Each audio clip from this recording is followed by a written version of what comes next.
I hope all of you are right. आप सब ठीक हैं? चलिए आज हम लोग अपना नेक्स्ट टॉपिक जो है स्टार्ट करते हैं। इसके पहले की वीडियो में हमने क्या स्टडी किया था? मॉडर्न जेनेटिक्स और selection of garden tree as experimental material by Mendel's. ठीक है। और आज का जो हमारा नेक्स्ट टॉपिक है वो है some important technical terms related to heredity। कुछ टेक्निकल वर्ड है, टर्म्स है, किससे रिलेटेड है? हेरिडिटी से। तो इस चैप्टर को आगे स्टडी करने से पहले हम लोग कुछ इस चैप्टर में यूज होने वाले जो इम्पोर्टेंट वर्ड है उसको जानेंगे, ताकि जो है आगे का टॉपिक है वो समझने में कोई भी प्रॉब्लम हमको ना हो। ठीक है। तो इसमें फर्स्ट जो टर्म है या वर्ड है वो है हमारा क्रॉस और हाइब्रिडाइजेशन। ओके। तो क्रॉस और हाइब्रिडाइजेशन क्या है? एनी स्पीशीज के डिफरेंस कैरेक्टर वाले मेल एंड फीमेल ऑर्गेनिज्म के बीच sexually processed which called is cross और हाइब्रिडाइजेशन। ओके। क्या बोला मैंने? एनी स्पीशीज के डिफरेंस कैरेक्टर वाले जो मेल और फीमेल ऑर्गेनिज्म होते हैं उनमें सेक्सुअली जो प्रोसेस होता है इस प्रोसेस को विच कॉल्ड इज क्रॉस और हाइब्रिडाइजेशन। ठीक। Then next point is hybrid. Two difference character वाले जो पेरेंट्स होते हैं उनके बीच सेक्सुअल रिप्रोडक्शन या हाइब्रिडाइजेशन से प्रोड्यूस जो ऑफ स्प्रिंग होते हैं उनको क्या कहते हैं? हाइब्रिड कहते हैं। Hybrid, what is hybrid? Two different character वाले पेरेंट्स के बीच सेक्सुअल रिप्रोडक्शन या हाइब्रिडाइजेशन के through produce offspring which called is hybrid. Then third point या वर्ड जो है हमारा वो है unit character. So what is unit character? Organism में ऑल कैरेक्टर जो प्रेजेंस होते हैं वे two more than two form में प्रेजेंट होते हैं which called is unit character. For example, pea plant में टॉल जो उसका स्टेम होता है या ड्राफ्ट स्टेम होना एक ही या वन यूनिट कैरेक्टर के रूप में या फॉर्म में प्रेजेंट होते हैं। इसी प्रकार जो सीड्स होते हैं पी प्लांट्स के वे येलो या ग्रीन होते हैं। ये जो एग्जाम्पल है वो किसको शो कर रहे हैं? यूनिट कैरेक्टर को शो कर रहे हैं। Then fourth point is alleles और एलिलोमॉर्फस। क्या है फोर्थ पॉइंट हमारा? Sorry, homozygous. ठीक है। What is homozygous?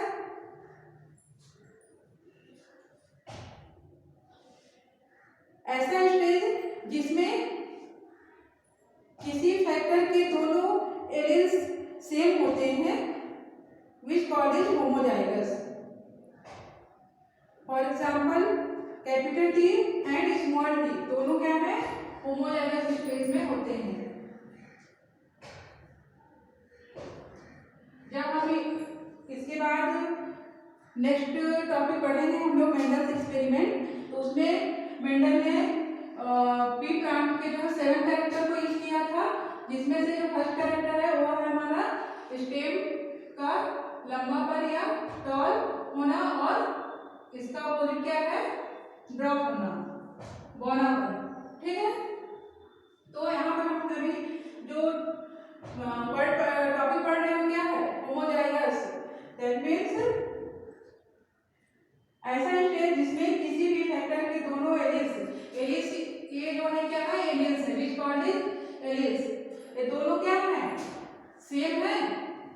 को विच वर्ड क्या बोला जाता है, इसको होमोजाइगस कहा जाता है। ठीक, और ये जो है ड्रॉप कैरेक्टर को शो करता है, और ये एलिस भी क्या है, सेम है, स्मॉल टी। नेक्स्ट पॉइंट हमारा हेटेरोजाइगस। तो हेटेरोजाइगस मींस क्या होगा, ऐसा स्टेज जिसमें फैक्टर के दोनों एलिस जो होते हैं डिफरेंट होते हैं, अलग अलग, दैट मींस इस तरह से शो होंगे, वन टॉप कैरेक्टर को और वन एलिस जो है ड्रॉप कैरेक्टर को शो करता है। ओके, इस तरह के जो एलिस होते हैं इनको हेटेरोजाइगस एलिस कहा जाता है। 6 पॉइंट है dominant and recessive. That means dominant means प्रभावी एंड रिसेसिव मीन्स अप्रभावी। ऐसा कैरेक्टर जो नेक्स्ट जनरेशन में अपना प्रभाव जो है शो करता है, डोमिनेंस कहलाता है, एंड ऐसा कैरेक्टर जो नेक्स्ट जनरेशन में अपना प्रभाव या इफेक्ट को शो नहीं करता है वो रिसेसिव कहलाता है। इसको हम और भी दूसरे तरीके से समझ सकते हैं।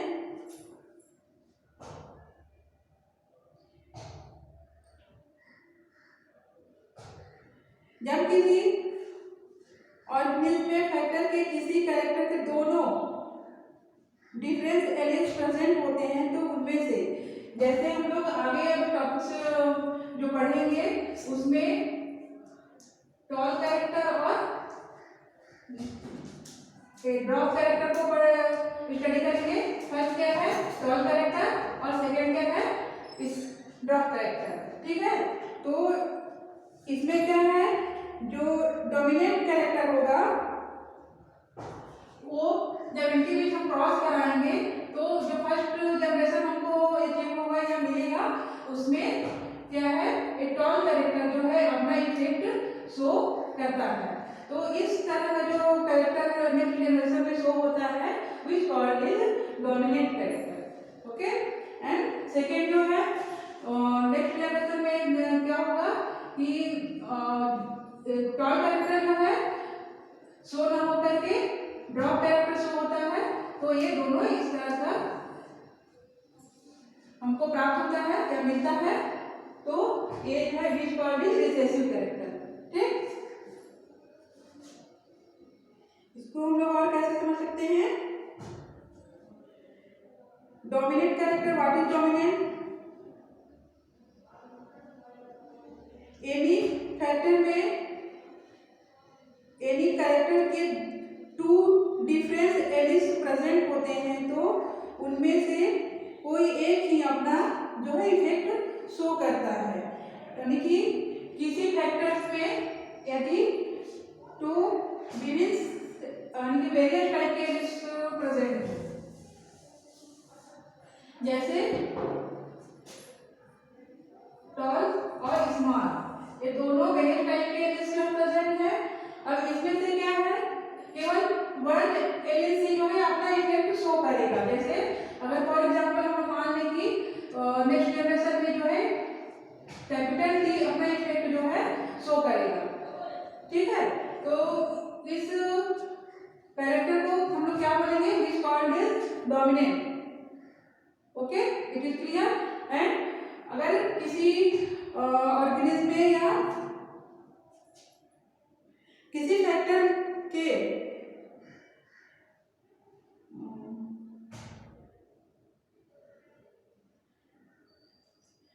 जस्ट इसके अपोजिट जिस एलील का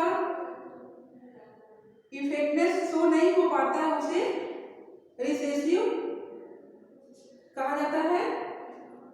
तो यहाँ पर जो है एक वन जनरेशन में क्या होता है, कैपिटल टी अपना इफेक्ट शो करता है तो which called is dominant, and F one generation में स्मॉल टी जो है अपना इफेक्ट शो नहीं कर पाता, विच कॉल्ड इज रिसेसिव।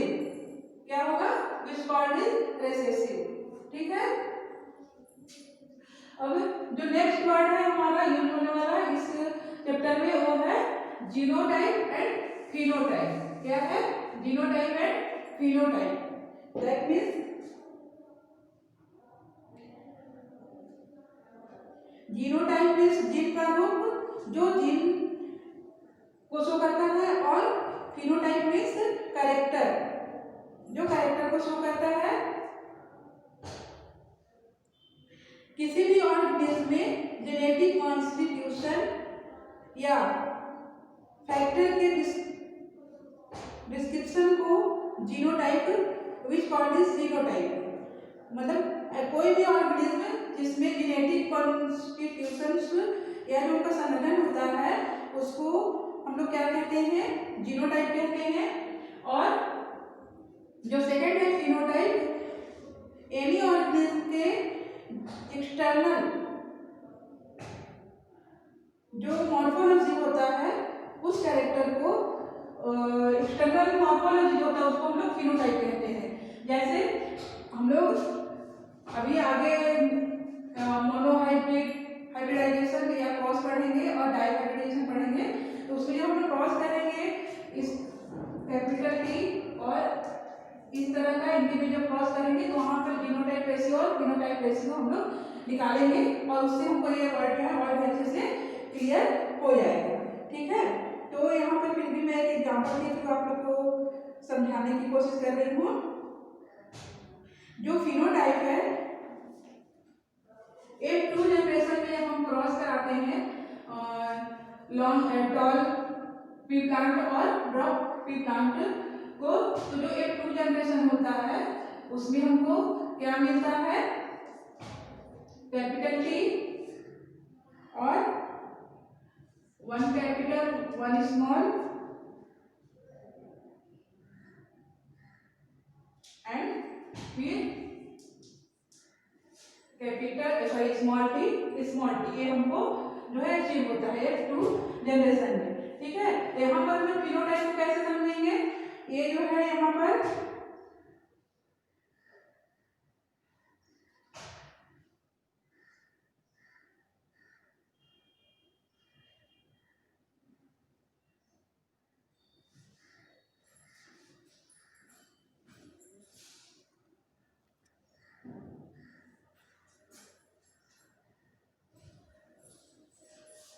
स्टूडेंट्स यहाँ पर कुछ डिस्टर्ब हो गया था, मैं हाँ इसको फिर से आप लोगों को एक्सप्लेन करती हूँ। जीनोटाइप और फिनोटाइप, जीनोटाइप और फिनोटाइप जो है वो क्या है, इस वर्ड को सबसे पहले जॉनसन नाम के साइंटिस्ट ने 1911 में दिया था और इस वर्ड का यूज किया था। ठीक है, तो जीनोटाइप और फिनोटाइप क्या है, यहाँ पर देखिए जब हम प्योर टॉल कैरेक्टर वाले पी प्लांट और प्योर ड्रॉप कैरेक्टर वाले प्लांट के बीच क्रॉस कराते हैं, तो एक टू जनरेशन जो हमको उससे अचीव होता है उसमें हमको क्या मिलता है, यहाँ पर कैपिटल टी स्मॉल टी और स्मॉल टी मिलता है। ठीक है, तो इसको यदि हम जीनोटाइप में डिस्क्राइब करें तो जीनोटाइप क्या है, किसी भी ऑर्गेनिज्म में जीन का मतलब एक्सटर्नल जो है वो मॉर्फोलॉजी उसको शो करता है जीनोटाइप। तो यहाँ पर जो एक टू जनरेशन हमको मिला उसमें जो प्लांट हमको मिला उसका जो जीन शो हो रहा है उसमें क्या हो रहा है, फर्स्ट जो ऑफ स्प्रिंग हमको अचीव हुआ उसमें कैपिटल टी मतलब कि प्योर जो है टॉल पी प्लांट हमको अचीव हुआ। सेकेंड में हाइब्रिड प्लांट अचीव हुआ और थर्ड जो है वो प्योर ड्रॉप प्लांट हमको अचीव हुआ। तो यहाँ पर हम लोग प्योर टॉल प्लांट अचीव हुआ और प्योर ड्रॉप प्लांट अचीव हुआ, हम कैसे बोल सकते हैं, क्योंकि यहाँ जो जीन शो हो रहा है उसके बेस पर हम लोग ये बोल रहे हैं। यहाँ पर देखिए फर्स्ट में जो है जीन, दोनों जीन्स जो है या फैक्टर्स, जीन और फैक्टर्स दोनों एक ही चीज है, यहाँ पर मैं आपको बता दूं, कंफ्यूज मत होना। पहले जो है जीन्स पहले जो है साइंटिस्ट फैक्टर्स की वर्ड यूज करते थे और अभी जो है वो जीन्स वर्ड यूज कर रहे हैं फैक्टर के लिए। ठीक है, तो यहाँ पर जीन्स या फैक्टर दोनों एक ही चीज है। फर्स्ट प्लांट में जो है जीन जो है ये दोनों सेम है। ठीक है, और सेकेंड में क्या है, वन जीन जो है डोमिनेंट है और वन जीन या फैक्टर जो है वो क्या शो कर रहा है, रिसेसिव कैरेक्टर को शो कर रहा है। देन थर्ड प्लांट में हमको क्या दिख रहा है, दोनों जीन जो है या फैक्टर रिसेसिव कैरेक्टर को शो कर रहा है। तो इस तरह से हम लोग जीन को देखकर ये बता सकते हैं कि इनका जीनोटाइप रेशियो क्या होगा। तो इनका अगर हम जीनोटाइप रेशियो देखेंगे तो क्या हो जाएगा, शुद्ध टर्म प्लांट और ये क्या हो जाएगा, हाइब्रिड और ये भी हाइब्रिड। तो इनका रेशियो क्या हो गया, 1:1। ठीक है। इस तरह से अगर हम उनका फिनोटाइप देखें तो फिनोटाइप मीन्स क्या, मतलब एनी ऑर्गेनिज्म के इंटरनल मॉर्फोलॉजी को जो है फैक्टर शो करता है, विच कॉल्ड इज फिनोटाइप। जैसे यहीं पर मैं आप लोग को इसको बता दूं इसी एग्जांपल के थ्रू। यहाँ पर जो है फर्स्ट प्लांट क्या है, हम केवल इसको देखकर क्या बोल सकते हैं, ये प्योर क्या है, टॉल प्लांट। ओके, ये क्या है, ये भी टॉल प्लांट है बट क्या है, हाइब्रिड है। ठीक है। और ये क्या है, प्योर ड्रॉप प्लांट। तो हम लोग ये क्या बोलते हैं, एक्सटर्नल मॉर्फोलॉजी को देखकर हमें बोल रहे हैं। तो इस तरह से हम लोग जो यहाँ पर क्या बोलते हैं फैक्टर्स है, इनको देखकर हम लोग बाहरी जो एनी ऑर्गेनिज्म का इंटरनल कैरेक्टर होता है उसको हम लोग बता सकते हैं। ठीक है। तो ये हो गया हमारा जीनोटाइप और फिनोटाइप। इस चैप्टर में यूज होने वाला यह वर्ड जो है इम्पोर्टेंस है, और नेक्स्ट इस कंप्लीट चैप्टर में जो है ये वर्ड जो है बार बार हमको यूज करना है, इसलिए इसको अच्छे से आप लोग समझने की कोशिश करिएगा। यदि इसमें कोई कंफ्यूजन हो तो ग्रुप में मैसेज करिए, मैं आप लोग का कंफ्यूजन दूर करने की कोशिश करूंगी। ठीक। नेक्स्ट वीडियो में हम लोग Mendel experiments with P study करेंगे। ओके।